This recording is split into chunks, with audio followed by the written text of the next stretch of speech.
नागपूर शहर पोलीस विभागात मोठे फेरबदल करण्यात आले आहे। शनिवारी पोलीस आयुक्त डॉक्टर रवींद्रकुमार सिंघल यांच्या आदेशानुसार 23 पोलीस निरीक्षकांच्या बदल्या करण्यात आल्या। विशेष म्हणजे या सर्व पोलीस निरीक्षकांना त्यांच्या नियुक्तीच्या ठिकाणी तत्काळ हजर राहण्याचे आदेश देण्यात आले आहे। पोलीस आयुक्त डॉक्टर सिंघल यांच्या आदेशानंतर शनिवारी पोलीस निरीक्षकांच्या बदल्यांची ही यादी प्रसिद्ध करण्यात आली।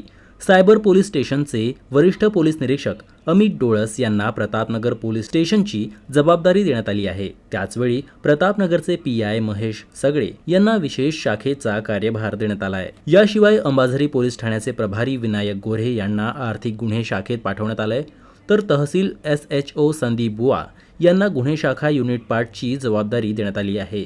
सीताबर्डी पोलीस ठाण्याचे प्रभारी चंद्रशेखर चकाटे यांनाही आर्थिक गुन्हे शाखेत नियुक्त करण्यात आले आहे। पोलीस आयुक्त कार्यालयाचे प्रवक्ते पोलीस निरीक्षक शरद कदम यांना इंदोरा येथील वाहतूक विभागात पाठवण्यात आले आहे। दरम्यान कळमना पोलीस निरीक्षक सतीश आळे यांना कपिल नगरचे SHO आणि गुन्हे शाखा युनिट 3 चे PI मुकुंद ठाकरे यांना सक्करदराचे SHO बनवण्यात आले आहे।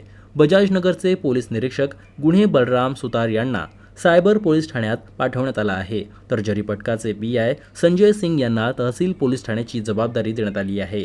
याशिवाय कोतवाली पोलीस स्टेशनचे अधिकारी अतुल मोहनकर यांना ट्रॅफिक झोन सक्करदरा येथे न्यू कामठी पोलीस स्टेशनचे अधिकारी प्रमोद पोरे यांना ट्रॅफिक विभाग कॉटन मार्केट येथे आणि इमामवाडा पोलीस स्टेशनचे अधिकारी रमेश टाले यांना आर्थिक गुन्हे शाखेत नियुक्त करण्यात आले आहे। गुन्हे शाखा युनिट 5 चे पोलीस निरीक्षक राहुल शिंदे यांना इमामवाडा, कपिल नगरचे SHO महेश आंधळे यांना न्यू कामठी आणि सायबर पोलीस स्टेशनचे PI अमोल देशमुख यांची गुन्हे शाखा युनिट क्रमांक 1 मध्ये बदली करण्यात आली आहे।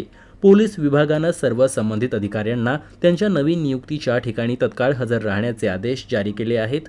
या बदलामुळे शहराची कायदा आणि सुव्यवस्था आणखी मजबूत करण्याचा प्रयत्न करण्यात आला आहे।